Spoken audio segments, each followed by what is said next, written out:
Hello बच्चों, आज के इस वीडियो में हम पढ़ने वाले हैं सांद्रता को व्यक्त करने की एक और विधि, मोल प्रभाज, मोल फ्रैक्शन। तो चलिए जानते हैं मोल प्रभाज क्या है। देखो बच्चों, एक विलयन है। उस विलयन में दो घटक हैं, ए और बी। ए के जो मोल हैं, मोल की बात कर रहे हैं, ए का 1 मोल है और बी के 3 मोल हैं। अगर हम ए के मोल प्रभाज की बात करें कि ए के कितने मोल प्रभाज इस विलयन में उपस्थित हैं, तो हम लिखेंगे ए के मोलों की संख्या कितनी है, 1। विलयन में उपस्थित कुल मोलों की संख्या 4। उसी प्रकार बी के मोल प्रभाज की अगर हम बात करें तो बी के मोलों की संख्या 3, विलयन में उपस्थित कुल मोलों की संख्या 4। यहां अगर हम ए के लिए एक फॉर्मूला जनरेट करें, ए का मोल प्रभाज, तो हम लिखेंगे ए के मोलों की संख्या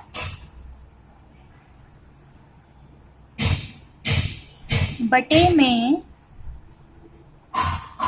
विलयन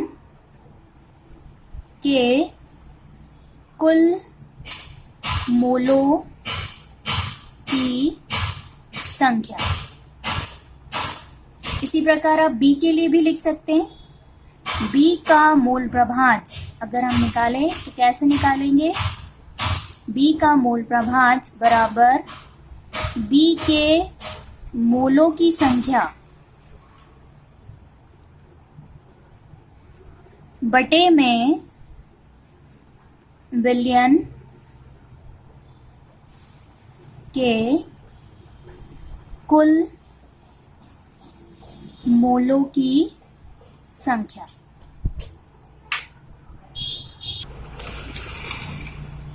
इसी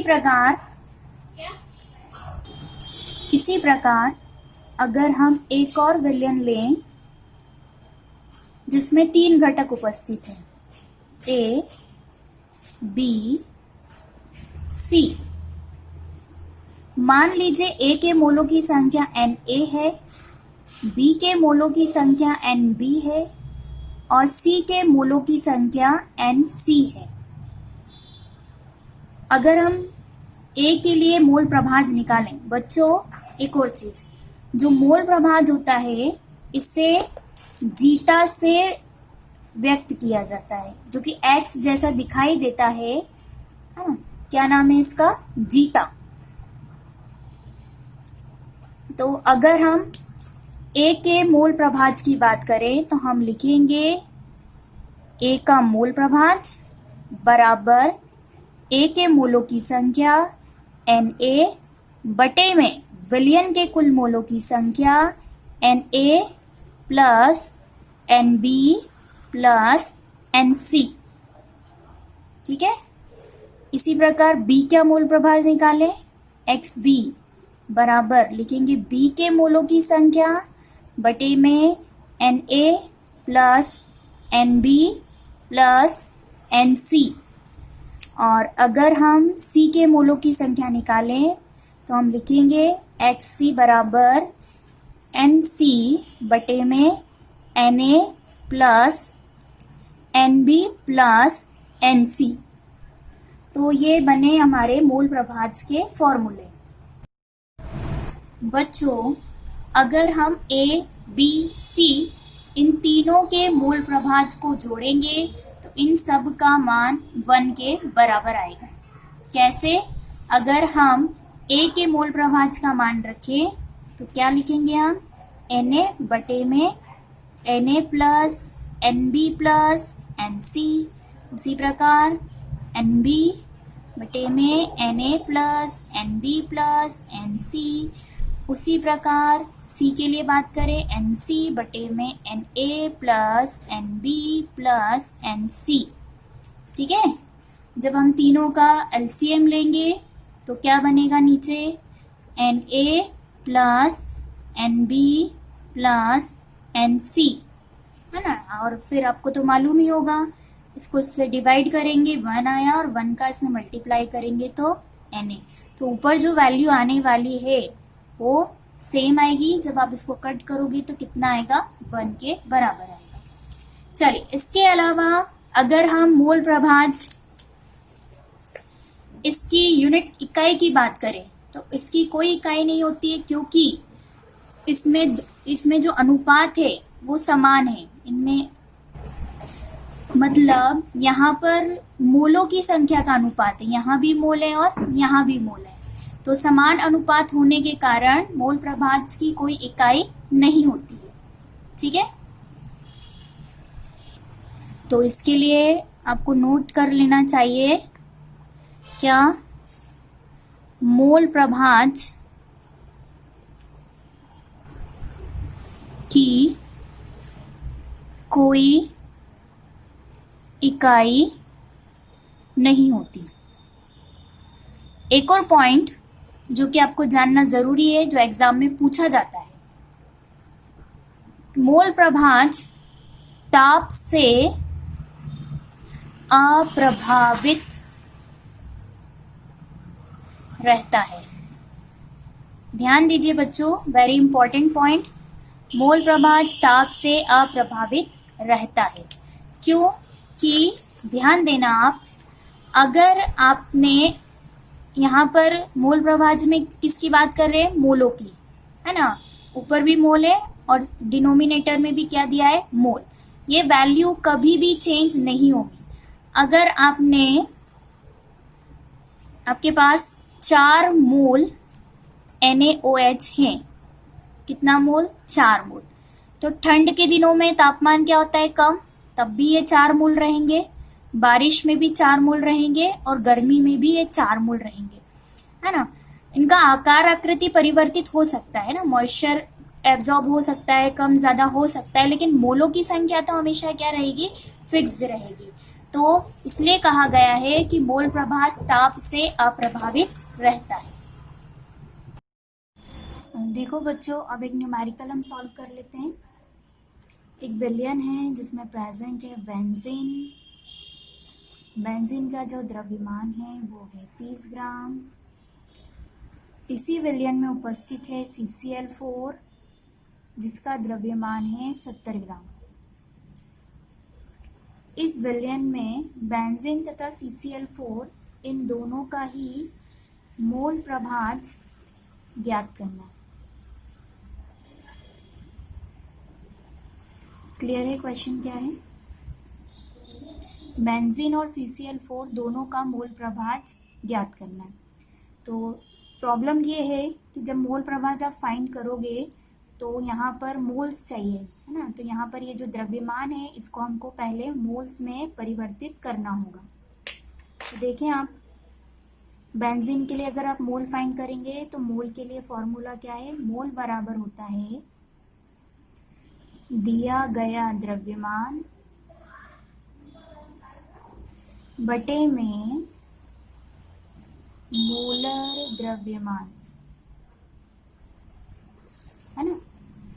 अब जब वैल्यू पुट करोगे बेंजीन के लिए, ये किसके लिए हम बात कर रहे हैं यहाँ पर, बेंजीन, दिया गया द्रव्यमान बेंजीन का कितना दिया है, 30 ग्राम, बटे में बेंजीन जो होता है जिसका फॉर्मूला होता है C6H6, इसका मोलर द्रव्यमान होता है 78 ग्राम पर मोल। कितना होता है, 78 ग्राम पर मोल। कैसे फाइंड करेंगे ये मैं आपको बता देती हूँ, बाद में आप फाइंड कर लेना। कार्बन का परमाणु भार कितना होता है, 12। कितने कार्बन है, 6, 12 गुणित 6। ये बात हो गई कार्बन की। फिर किसकी बात करें हम, हाइड्रोजन। हाइड्रोजन का परमाणु भार होता है 1, हाइड्रोजन कितना है यहाँ पर, 6। जब आप इसका गुणा करेंगे 72 प्लस 6 बराबर कितना आया, 78। तो यहाँ पर 78 से आपको इसको डिवाइड करना है ग्राम पर मोल, ग्राम से ग्राम कट ही जाएगा। अब देखो कैसे आप इसको सॉल्व करोगे। 2 एकम 2, 2 पंज 10, 2 तिया 6, 2 नाम 18। डिवाइड करें, है ना, भाग देते थे 39 इधर 15। क्लियर है? पॉइंट लगाना पड़ेगा भाई। 39 त्रीजा एटलीस्ट लें, 9 तिया 27 के साथ हासिल का आया 2, 3 तिया 9, 10 11, कितना आया 117, 117। 10 में से 7 गया 3, 4 में से 1 गया 3, 0, 330। 39 5 से गुणा करें, 9 पंजे 45, 5 तिया 15, 15 और 4 19, 195 नहीं जाएगा। 39 8 से लेके देखें, 9 8 72, 8 तिया 24, 25 26 27 28 29 30 31, 312 चला जाएगा, तो ये 8 बार जाएगा 312। 10 में से 2 गया 8, 2 में से 1 गया 1, 0, 180। 38 5 टाइम कितना जा रहा है 195, जो कि बड़ी वैल्यू है, तो हम 4 से मल्टीप्लाई करें, 9 चौक 36, 4 तिया 12, 13 14 15, 156। 10 में से 6 गया 4, 7 में से 5 गया 2 और ये 0, 240 हो जाएगा। यहाँ पे 4 है और भी आगे जाएगा है ना। 240 मतलब कितने से चला जाएगा, 5 से बड़ा नंबर लेना पड़ेगा। 39 6, 9 पंजे 45, 9 छंकी 54, 6 तिया 18, 19 20 21 22 23, तो 6 टाइम में जाएगा ये। तो भैया अब देखिए पॉइंट के बाद 384, मतलब इसको ओवरऑल हम कितना कर लें 5 मान लेते, तो यहाँ पर जो आंसर आया वो कितना आया 0.385 मोल। तो यहाँ पर हमको किसका मोल मिल गया, बेंजीन का। इसी प्रकार हम किसके लिए बात करें, CCl4 के मोल निकालें। CCl4, तो ध्यान दें फॉर्मूला तो आपका यही रहेगा, CCl4 का दिया गया द्रव्यमान 70 बटे में मोलर द्रव्यमान CCl4 का होता है 154 ग्राम पर मोल। ठीक है, फाइंड करना आप कैसे करेंगे, कार्बन का परमाणु भार गुणित क्लोरीन का परमाणु भार और उनका प्लस करना है आपको। जब आप अच्छा ये ग्राम में, ग्राम से ग्राम कट जाएगा, इसे आप जब डिवाइड करेंगे तो आपका आंसर होगा 0.455 मोल, है ना। बहुत ज़्यादा कैलकुलेशन होगा, आप खुद फाइंड करें और बताएं क्या ये आंसर करेक्ट है या नहीं। चलिए, तो यहाँ तो आपको मिल गया क्या, मोल मिल गया आपके। इसके बाद हम बात करेंगे मोल प्रभाज। तो मोल प्रभाज पहले लिखेंगे हम बेंजीन के लिए। बेंजीन के लिए मोल प्रभाज, बेंजीन के लिए मोल प्रभाज मतलब बेंजीन के मोलों की संख्या कितनी है 0.385। फिर बिलियन में उपस्थित कुल मोलों की संख्या, तो ये वाला एक लेंगे आप और एक ये वाला लेंगे, दो ही तो घटक है बिलियन में, तो लिखेंगे यहाँ पर 0.385 प्लस 0.455, करेक्ट। प्लस करो 0.385 डिवाइड में इनको प्लस करेंगे, कितना आएगा 5 और 5 10, हासिल का आया 1, 8 और 5 13 और 1 14 की 4, हासिल का आया 1, 4 3 7 और 1 8, पॉइंट लगाए, लगा दिया, है ना। पॉइंट से पॉइंट हट जाएगा। अब इसको थोड़ा सिंप्लीफाई करें, देखिए क्या बनेगा, 2 एकम 2, 5 से काटेंगे डायरेक्ट, चलो 5 से काटते हैं ना। 5 7 35, 36 37 38 3, 5 7 35, 5 एकम 5, 6 7 8, 3 बचे, 5 6 30, 4 5 8 40, तो ये वैल्यू आई है। इसको जब हम डिवाइड करेंगे 168 77 पॉइंट लगेगा, 168 दूनी 8 दूनी 16, 6 दूनी 12 और 1 13 की 3, हंसे 2 एकम 2, 2 और 1 3, बहुत बड़ा नंबर है 168। 5 8 पंजे 40, 6 55 30, 34, 3 5 एकम 5, 6 7 8, 840 से भी नहीं जाएगा, 168 4 टाइम देखें, 8 चौक 32, 6 चौक 24, 25 26 27, 4 एकम 4, 4 दूनी 6, तो 4 बार जाएगा ये 6 7 2। 10 में से 2 गए 8, यहाँ बच्चे कितने हैं 16, 16 में से 7 गए 9, 6 में से 6 गया 0। 980 है ना, 5 टाइम 840 आ रहा है। 6 टाइम करके देखते हैं हम लोग, 168 6, 8 छंग 48, 6 छंग 36 और 4 40, 6 कम 6 6 4 10, 1008 बड़ा नंबर हो रहा है तो ये कितनी बार जाएगा 5 टाइम जाएगा। 840, 0 8 में से 4 गया, 9 में से 8 गया 1, 1400 लिखें। अब देखें 168 7 से करके देखते हैं, 8 8 56, 7 छंग 42, 42 से 43 44 45 46 47, 7 एकम 7, 7 से 8 9 10 11। 168 8 से करें, 8 उटी 64, 8 छंग 48 49 50 51 52 53 54, 8 एकम 8 9 10 11 12 13। 1344 8 टाइम, 1344, 4 में 10 में से 4 गया 6, 9 में से 4 गया 5, 3 में से 3 गया 0 0। तो ऐसे तो बहुत डिवाइड हो जाएगा, लेकिन फाइनली जो इसको डिवाइड करने पे एक आंसर आया वो कितना आया 0.458। क्या आया बेंजीन के लिए मोल प्रभाज आया। कितना लेके चलेंगे यहाँ पर, आंसर कितना है 0.458। ये क्या आया बेंजीन के लिए मोल प्रभाज। इसी प्रकार CCl4 के लिए बात करेंगे, CCl4 का मोल प्रभाज। तो यहाँ पर बहुत ज़्यादा कैलकुलेशन नहीं करना है, हमको एक सिंपल सा फॉर्मूला इस्तेमाल करना है। यहाँ पर कितने घटक है विलयन में, 2 घटक है, एक है बेंजीन और एक है CCl4। तो यहाँ पर मान लीजिए XA CCl4 के लिए बात कर रहे हैं, प्लस XB इसके लिए बात कर रहे हैं, बेंजीन के लिए बात कर रहे हैं। तो बराबर कितना आता है इनका जो मोल प्रभाज होता है ना, बेंजीन और CCl4 का जो मोल प्रभाज होगा उनका वो किसके बराबर होगा 1 के बराबर होगा। अब हमको बेंजीन का जो मोल प्रभाज है इसकी वैल्यू मिल गई है, कितनी मिली यहाँ पर 0.458 इक्वल 1।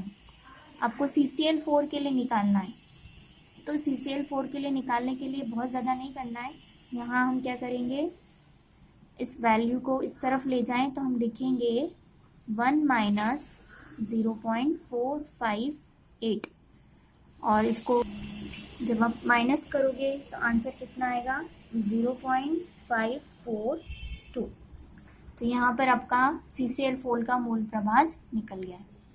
तो चलिए न्यूमेरिकल हो गया है, और भी बुक से प्रैक्टिस करेंगे तो आपका बहुत अच्छी पकड़ हो जाएगी। चलिए बाय बाय, टेक केयर।